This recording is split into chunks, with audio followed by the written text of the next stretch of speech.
Think about how many batteries are in your house right now. They're everywhere, right? Smoke detectors, remotes, phones, toys, toothbrushes, vacuums, drills, flashlights, sump pumps, scales. Okay, you get it, they're everywhere. There are so many around us we forget they even exist. Until you have to replace them, that is. And then you have a bag of dead batteries that just keeps filling up and you don't know what to do with it. But I digress. It's amazing to think how these little packages of energy have revolutionized our world. They've changed our everyday life in a kaleidoscope of ways, and thanks to the researchers and innovators like the ones on this episode, they're going to continue to do so. Because of their endeavors, these little packages of energy are impacting the planet, literally driving our society forward in sustainable ways.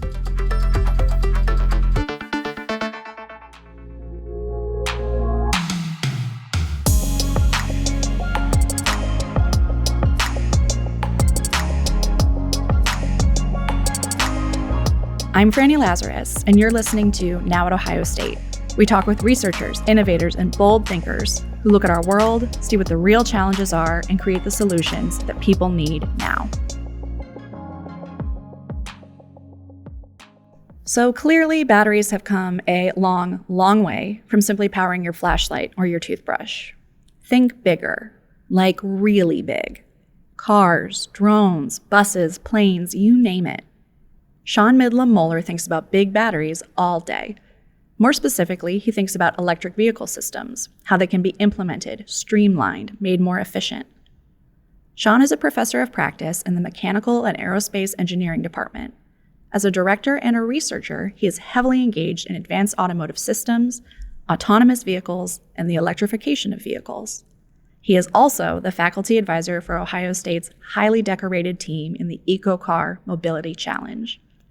Sean sits down with our Ross Bischoff to discuss the state of electric vehicles, where they excel, where they are falling short, and what Ohio State is doing to drive the future of battery-powered mobility. Sean, thank you so much for being here today. Of course, it's a pleasure to be here. First of all, introduce yourself to our audience. What's your role here at Ohio State? My name is Sean Midlam-Moeller, and I'm a professor in Mechanical and Aerospace Engineering at OSU. I'm a professor of practice, which is a professor that specializes in teaching as well as applied professional practice for students.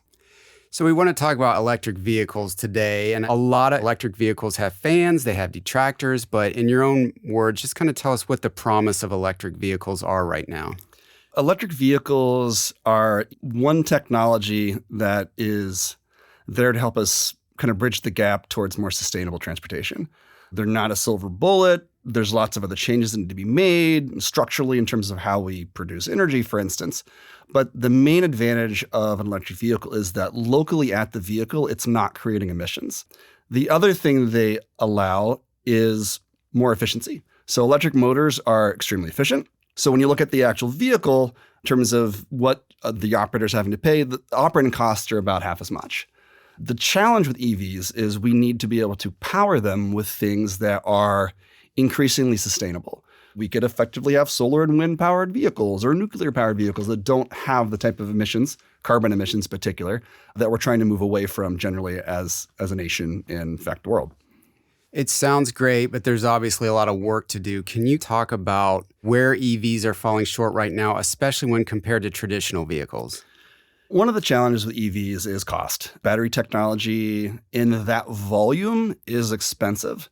We've stuck with liquid fuels, gasoline, diesel for a long time because they're surprisingly convenient.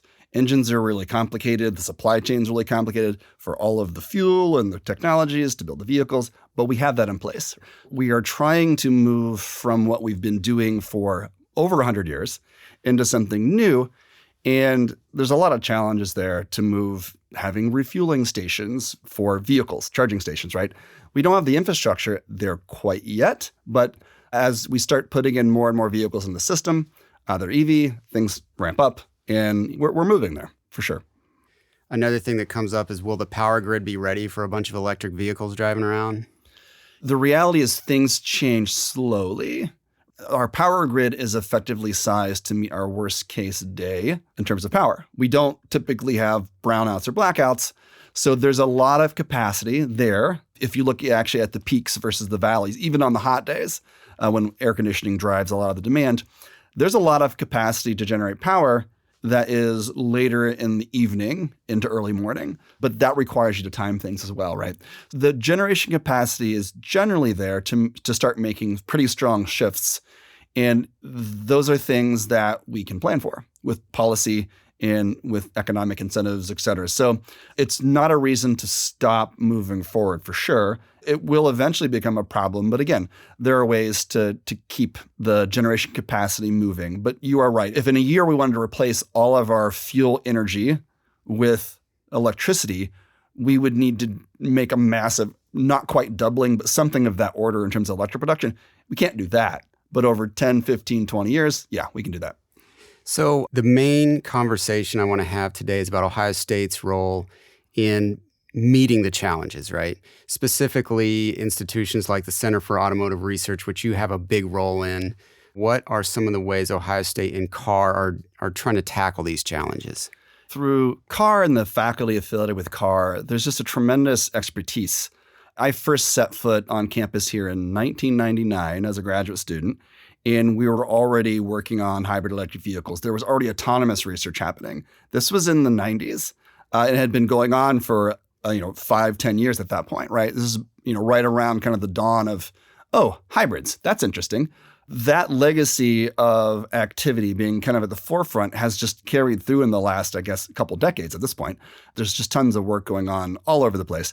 Looking at everything from new battery technologies that may be able to take advantage of lower cost materials, new manufacturing techniques that can improve the cost of manufacturing, reduce the rejection rate of batteries, very fundamental work like what's happening with electron transport inside the battery, where they're using electron microscopes and all these fancy techniques, all the way up to the systems level where I work, where we're looking at how can we make the best use of the batteries that are in a vehicle. How can we design thermal systems that maximize the longevity of a battery in a vehicle so that way the replacement costs are low or minimal. You don't have to provide so much margin for degradation of the battery such that you don't get capacity loss. There's research that has been done and is ongoing kind of from, the very, where do we source materials for batteries all the way up into, given a given platform, how do we make the most out of the batteries we've got? CAR is so cool. I'm for people who maybe haven't toured there, I've been over there a few times. It's kind of a hidden gem, right? If you're not there all the time, what's it like to be there so regularly, and just maybe describe it for people? Because you just tour around that place. It's amazing to see the things happening. The front part of the building is mainly research. It's a collection of labs. It's the innovative aspect there is that the labs are available to all faculty who are affiliated with CAR, which is, you want to be affiliated with the CAR? Hey, you are. Congratulations. So they basically provide testing labs that are there. Back in the day when we were doing engine testings, they had the facilities and technicians there to support engine testing. So if a faculty member needed to test an engine, they had the support to do that. Having the infrastructure to do that, it's a lot. And we started with engines. Now we have battery testing facilities. We have the ability to make small batteries. We have the ability to build up larger packs and test them. So the type of stuff that we were doing in the 90s, which is mainly focused on gasoline engines and get diesel engines when, EVs and hybrids were just kind of starting to take a foothold. At this point, we've kind of swapped places. Most of our experimental capacity there now is really geared towards advanced transportation. So autonomy as well as electrification. It's basically a joint use facility where people can come and do research. There's a back building as well, which is where our engineering student projects run. Most of the automotive or wheel-driven projects are back there. And the back building then is where I always joke, that's where all the cool stuff happens. That's the stuff that's very applied, right? They won first place this year, the Formula SAE team. So they built a miniature Formula-style race car. They got first place top in the competition last year. And they won that. I guess they're moving over to EV now. So this is the first year we'll field an electric-powered Formula car. The previous car, the gasoline did 0 to 60 in 4 seconds. It's nuts. EV will probably be faster than that. So these are extremely high performance race cars. That's where we have, the motorcycle team where they just set land speed records. The bucket bullets housed out of there. We have solar car, eco car, autonomous. There's just so much cool stuff going back there. And the energy there, you go there on a Friday night and you see students there, not in class, not because of class, they're working. And it's just, the passion's amazing. And these students go on to do incredible things in their career, correct? You've had a lot of examples of people who are making our cars in the next generation of cars, right? Oh, yeah, entirely. These things like EcoCar and the Battery Workforce Challenge, as well as all the other student project teams, the first two I mentioned, they're funded under the DOE as workforce development projects. There's research happening, but the main output is not the research, it's the students. And everybody, the main sponsors like GM and MathWorks and all the other folks who help, they're recruiting preferentially from these programs. But everyone else also knows. Mm-hmm. So they come in and they try to grab those students because they know that they will be successful in a team environment. They know they've hands-on skills, and they know they've had the backbone academic program that's which excellent here in the engineering college. And it's very fertile ground for recruiting. Well, Sean, this has been very informative. Thank you so much for coming today. No, it's been great. We appreciate it.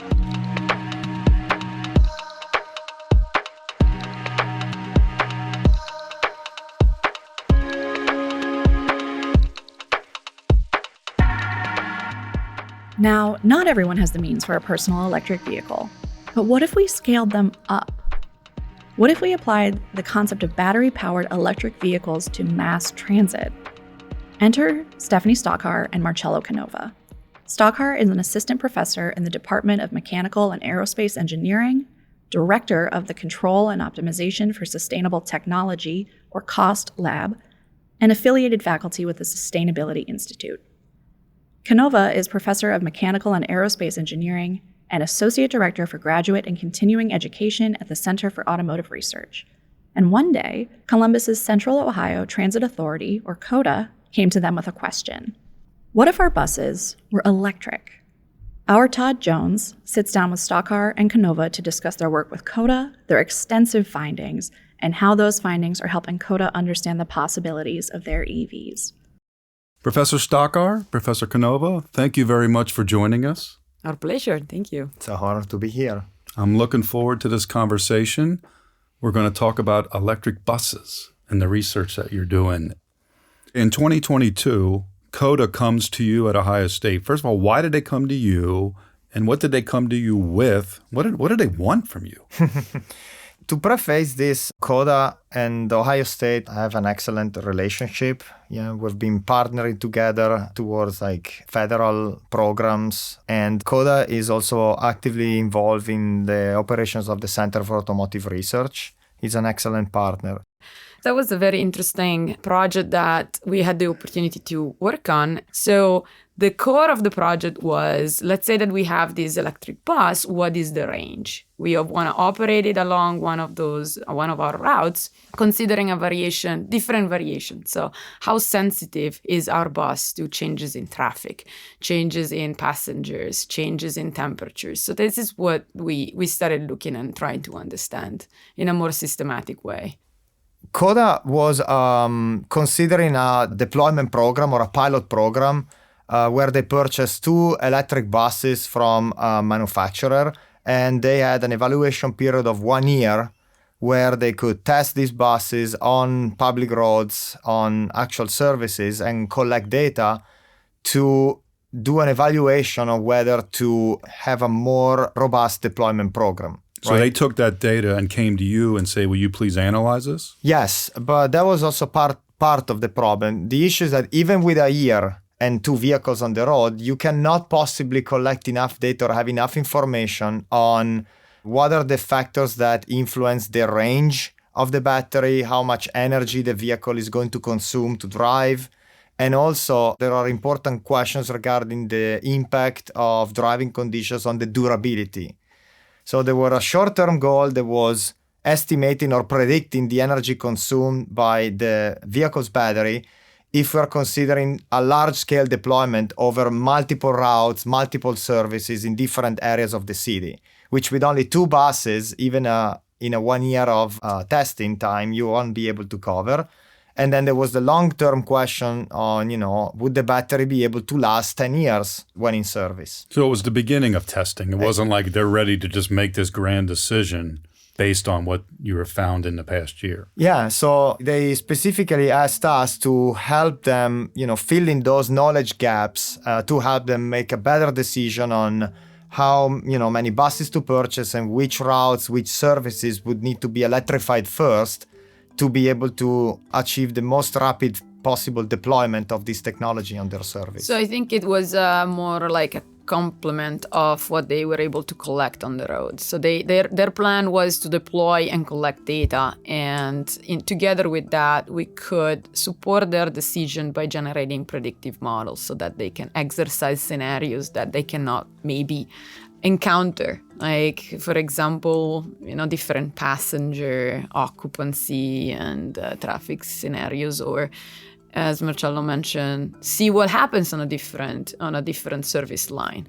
Well, it's a great partnership. They have the buses, they have the data, you have the expertise and technology to then analyze. And we get to have fun with that. So Exactly. do the research. You're working out there at the Center for Automotive Research on the West Campus at Ohio State. What does it look like? Are you just sitting at a computer? What are you doing? How do you study this? Once we get the data, it's very much an indoor activity. But that being said, we run some of the tests ourselves. So some of the data that we got, we had the bus on site. So that activity was performed in an experimental setup. So what does that look like? How do you have a bus We put at it on your a treadmill. facility? What do you do with it? We put it on a treadmill. On a treadmill? Yes. A bus. We put it on a bus treadmill and we run it. So Ohio State Center for Automotive Research has a couple of vehicle chassis dynos. One is a light duty, so regular cars. The other one is a heavy duty chassis dyno where we have the capabilities of testing multi-axle heavy duty vehicles. So buses, trucks, Class A trucks, all the way to Class 8 trucks. And so you just drive the vehicle inside and those rollers roll to simulate the resistance of the air, the going uphill, and the different velocity profiles that you may encounter in the real world. Have you sat behind the wheel and done this yourself? I've done it for the light duty vehicle. I drove a minivan. Yeah, same. We're not allowed to Driving drive. a vehicle on a treadmill sounds like a lot of fun. It is The very, first 5 minutes, but yeah. It is actually very strange because you see the room not moving around you and you are not allowed to touch the steering wheel, which is really, really strange. And I tested a conventional minivan, so an engine-based minivan, and I could hear the noise, which was kind of strange because I was sitting inside. The other thing is that you have on your left side, you have a screen with the velocity that you should target, and then your current velocity. And so you're obsessed about matching that number. And so you see that like overshooting, undershooting, overshooting. It's like a video game. It's a video game. It's a little, it's an old school video game, very low resolution, not a lot of action, but yes. Okay, so you're collecting all this data, or you're giving all this data by CODA. You analyze it. Some of it is desktop work. Some of it is video game type work where you're on a treadmill.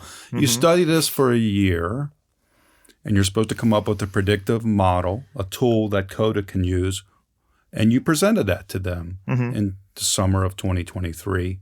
What did you find? So we were able to see what is the spread that you have in the range of the vehicle if you're considering like a low traffic, high traffic scenario, if you're running the bus at specific hours of the day.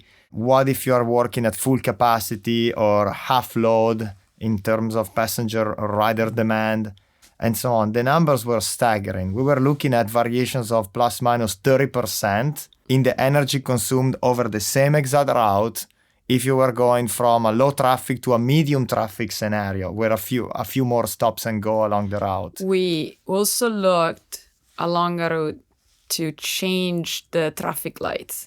So sometime you catch a green, sometime you catch a red light. And so we were changing that, as in today you're very lucky and today you're not very lucky. Or we were changing, for example, the time at the bus stop. So how long do you stop at a bus stop? Because that is correlated with how many passengers you have, right? If there is one person getting on the bus and out of the bus, it's pretty fast. But if you have a lot of people and the bus is pretty full, people have to move around, it's a very long time you wait there. And so maybe you miss your green window for the next traffic light. And so we were looking at those small things that you don't even notice when you drive around in your car. Those things resulted in big changes to 30%. 30% is a third, right? So it's a lot. That's a big range of uncertainty, really. Yeah. Yes. So what will CODA now do with that information that you provided them with that tool?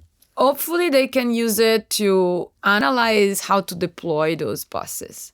Because if you think about it, so when you deploy a bus, you have a fixed number of routes that you need to complete. So you need to start from the depot and then drive along that route multiple times. So the question could be, what would be an ideal deployment scenario so that you can maximize that operation and minimize downtime? So that would be one question. For example, if they are looking into electrifying 30-50% of the fleet, which route should be the first one being switched over to the new bus? So CODA will take your information, the tool that you built, this predictive tool, and they will decide then, do we want to buy more electric buses? We're researchers, so we cannot make any promise, but we certainly hope that that's the way they find them useful. You finished the project with CODA and presented your results. And now you've taken that work and you're expanding upon it because you were using historical data for the most part, but now you're going to try to test electric buses in real time. And the U.S. Department of Transportation came to you and made Ohio State one of 3 university or transportation centers to test electric buses in real time. Tell us about the work you're doing with that. Yeah, it's a very new initiative. It's a big commitment that Ohio State was fortunate to get. And the idea is that in the years, we will be expanding our testing facilities to test and certify all technologies that will ultimately make their way into electric buses. So we'll primarily be a testing and a certification facility that works for the federal government. But a portion of this project is dedicated to supporting pilot research activities that can benefit the transit agencies and lead to faster deployment of electric buses and decarbonization of public transportation. So some of these research activities, as Stephanie was mentioning, have been deemed of high priority or high interest. One of them is gaining more understanding in real time of how you're operating the bus can impact the energy use of the battery. Well, changing the culture and changing minds begins with the type of work that you are doing at the Center for Automotive Research. We hope. Well, when I get on the bus today, I'm going to tell the driver, why isn't this electric? That's an excellent question. Yes, absolutely. Well, Professor Stockar, Professor Canova, we really appreciate your time, and we really appreciate the work that you're doing. Thank you so much. Thank you so much for having us.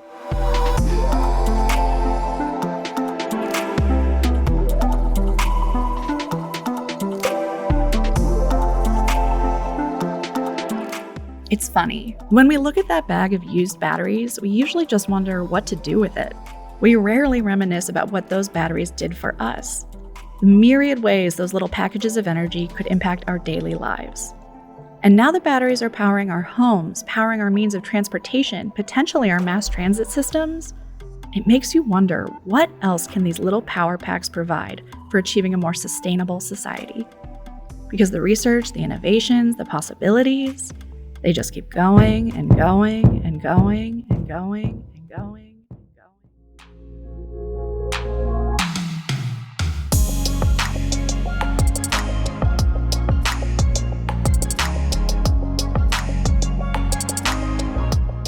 Now at Ohio State is produced by the Office of Marketing and Communications. For more information, visit us at go.osu.edu/now. I'm your host, Franny Lazarus. Thanks for listening.